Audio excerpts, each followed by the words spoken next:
Welcome to the Lubar Executive Education Podcast. In this episode, we will talk about the concept of mental endurance. I am joined by Major General Vikram Dev Dogra, one of the most decorated and respected generals in India's army, who after retiring from the military, gives back by spending time as a motivational speaker. Major General Dogra is also an avid triathlete and enjoys the distinction of being the first Indian Army officer and the first general across the world to complete a full-length Ironman event consisting of a 2.4-mile swim, followed by a 112-mile bike ride, finishing with a full-length marathon, all within just over 14 hours. Welcome, Vikram. It's a pleasure to speak with you today. Thank you so much for having me here. It's a pleasure to be here today and talk to you. To get us started, I think most of us have a good understanding of the meaning of physical endurance and what it takes to build it. You are passionate about mental endurance. Can you share how you define mental endurance and why you feel it is such an important characteristic for leaders? Like you said, we are all very familiar with physical endurance, but mental endurance is a measure of the individual's resilience and confidence. And when we build mental endurance, we teach ourselves never to quit uh, in whatever we are doing. Mental endurance can keep us going even when our body is tired or when we are bored, and despite any difficulties and challenges that come our way. I feel we need mental endurance in our lives whenever we are faced with difficult situations, whether they are as something as mundane as looking after elderly parents or dealing with our teenage children, dealing with a difficult boss, dealing with a bad relationship. All these things require mental endurance. And if you have mental endurance, you can actually go through your life dealing with each of these situations in a much better way. You're better equipped to deal with them than you would be if you didn't have mental endurance. And that's why I feel that even in the arena of endurance or sports, uh, every battle that you win has to be fought twice. The first time it's in your mind, and the second it's on the field. So the battle in the mind is all to do with your mental endurance and your mental strength. Well, thank you. I think that's an important distinction that I've never really thought about, of fighting the battle twice, once in your mind and once for real. What has been your experience with mental endurance and how has it helped you address challenges? Well, I took to doing the Ironman because I had suffered a professional setback in my career after having spent 35 years in the Indian Army. When the results of my promotion board, which was for my promotion from Major General to Lieutenant General, they were announced. My name wasn't there amongst those who were selected. And that was something I was not prepared for.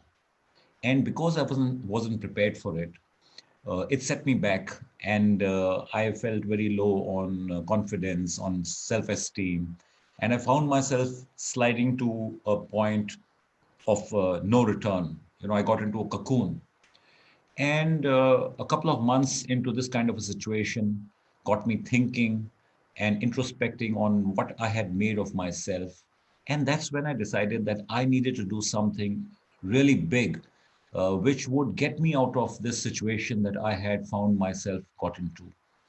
And as a result of that, when I was looking around for what I could do, what kind of a challenge I could give myself, so that I could prove to myself that I still had it in me, that's when I came upon the Ironman triathlon.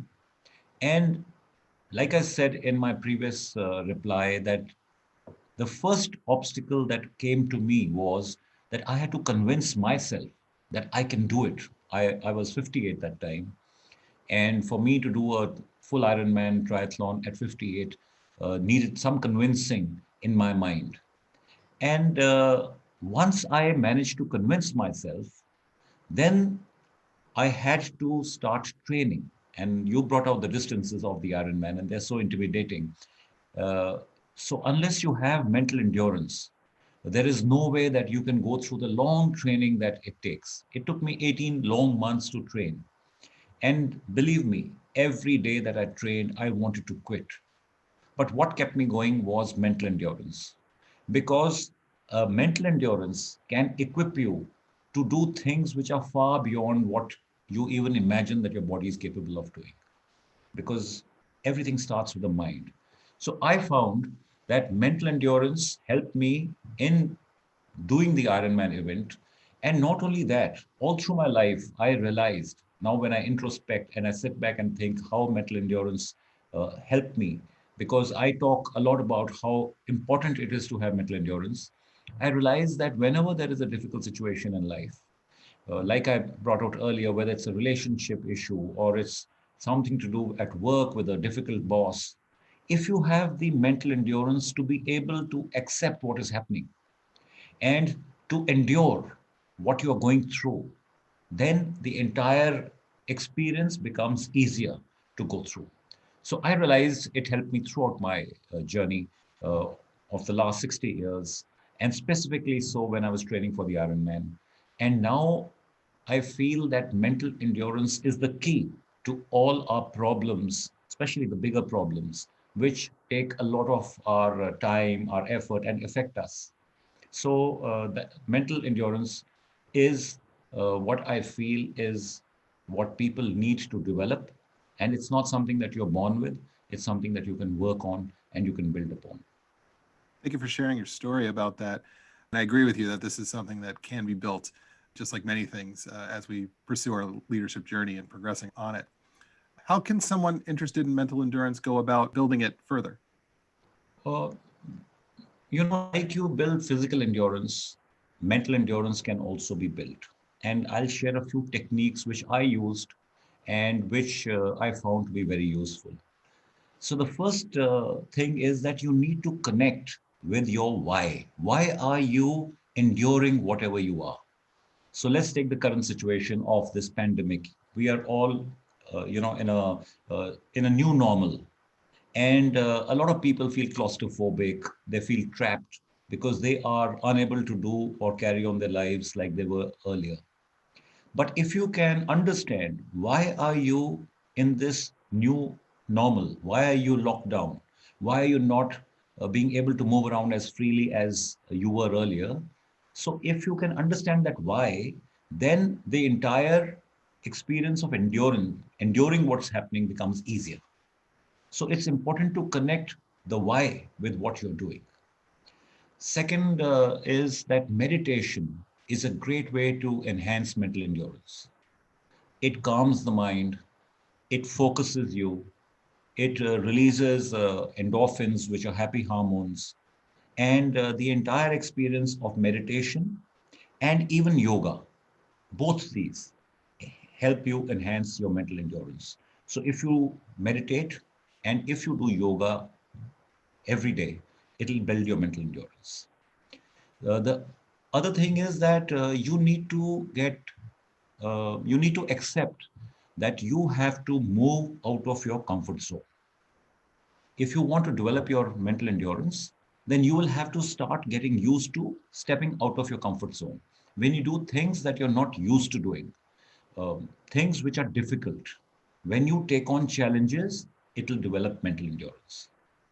You can also get yourself, it's termed as voluntarily taking on uncomfortable situations.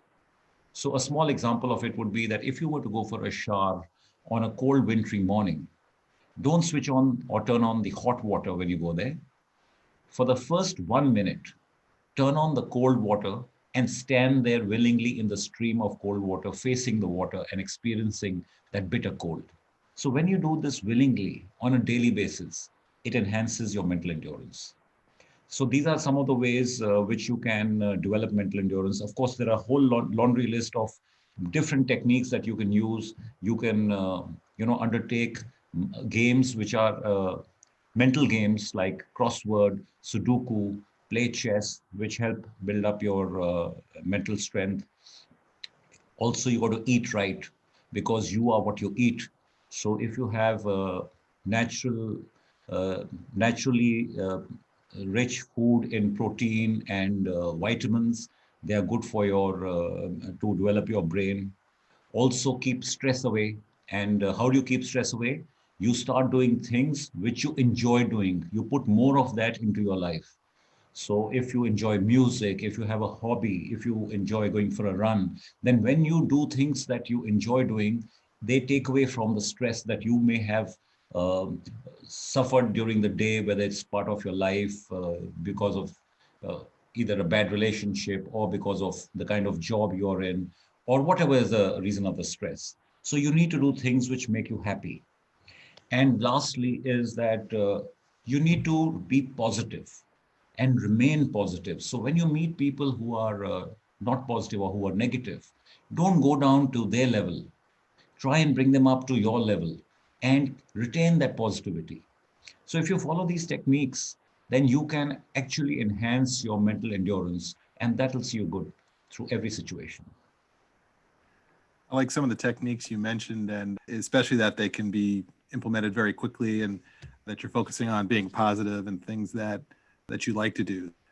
Everybody comes across challenges almost on a daily basis. And even those who have mental endurance can find themselves overwhelmed from time to time.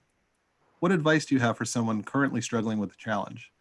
What can they do to immediately help move forward? I think if you understand how mental endurance can be enhanced, one is how you practice to develop mental endurance. But now you talk of a situation where the person already has certain amount of mental endurance and yet is finding whatever situation they are in challenging. So if you understand that mental endurance is all about how you respond to a situation, the how is important because uh, that how will will dictate the way your mind is going to react. And that how can be boosted by two aspects. The first one is willingness, and the second is optimism.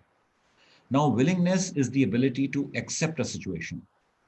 And this willingness, it will vary based upon whether the situation is likely to benefit you or not. So, if a situation is likely to benefit you, for example, if you're enduring, if you're supposed to do a marathon, for example, and now you know that at the end of this marathon, you will come out stronger. Or it is linked to a larger goal that you've set for yourself that, in this year, you want to do a full marathon. So, therefore, because you have linked it to a larger purpose in life, the entire experience of doing the marathon, while it is going to be a difficult experience, but how you react to it becomes easier. You will take to it better. You'll be more willing to go in and undertake whatever you're doing. The second aspect of optimism, which I spoke of, now optimism is a positive thought that whatever you're doing will have a favorable outcome. Now, when I was training for the Ironman, there were days when I felt very low, low on energy, low on morale, and I felt like quitting. So I used this technique of visualization. You, visualization enhances your optimism. I used to visualize how I would feel when I completed the Ironman.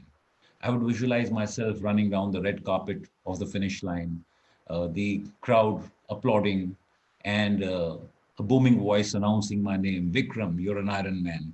And this visualization used to get goosebumps, on me, and I would feel very charged up. I would be regain my optimism. I would get higher morale, and this technique really worked. So if you are in a situation where the events are overwhelming and you are finding that you are now, despite your mental endurance, feeling low, then try these two techniques which I've just mentioned. Try and link whatever you're doing to a larger purpose in your life. Why are you enduring it? If you understand that linkage, and also use this technique of visualization. You can also try what a lot of world class athletes do. You will find that everyone, including performers and sports persons, they have a low moment. It's not unusual to hear of a cramp in a critical run or bad hits in a cricket match. But what is important and what differentiates a world class athlete from somebody else is their ability to bounce back. The ability to bounce back And you can actually practice this bouncing back, because it's not, like I said, it's not something that you inherit. It's something that you train for. Even if it is a small word that you say to yourself to encourage yourself. So I